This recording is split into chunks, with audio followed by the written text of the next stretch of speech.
Antonio Lopez de Santa Anna was loved and hated by many. The villain of the Texas Revolution was a very complicated man. Santa Anna was born in Mexico on February 21st, 1794. He belonged to the Creole middle class and joined the army at the age of 16. He fought against the Indians in the Spanish army during the Mexican Revolution. Then, even though he had been fighting for the Spanish, he suddenly switched sides and started fighting for the Mexicans to win independence from Spain. After Mexico won its independence from Spain, Santa Anna eventually became president. Over the course of his life, the people who loved him made him president or dictator 11 times.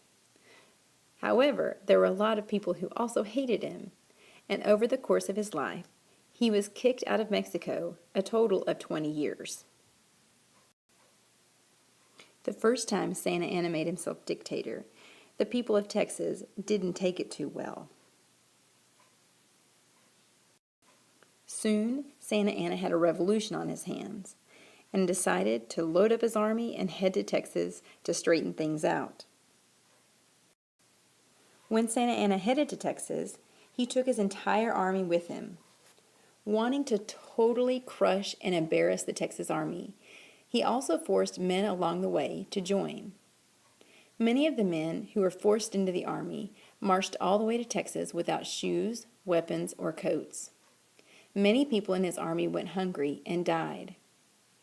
Santa Anna, on the other hand, brought his personal chef, china dishes, and his fighting roosters.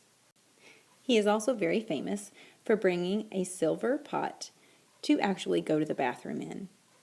A lot of Texas people made fun of Santa Anna after the war because he felt like he needed something that expensive to go to the bathroom in.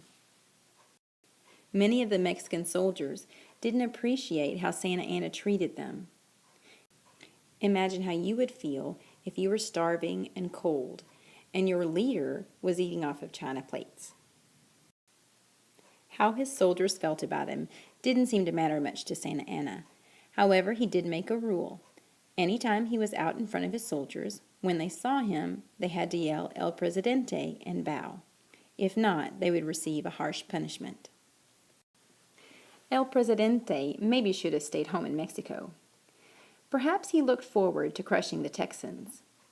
He was in for a big surprise.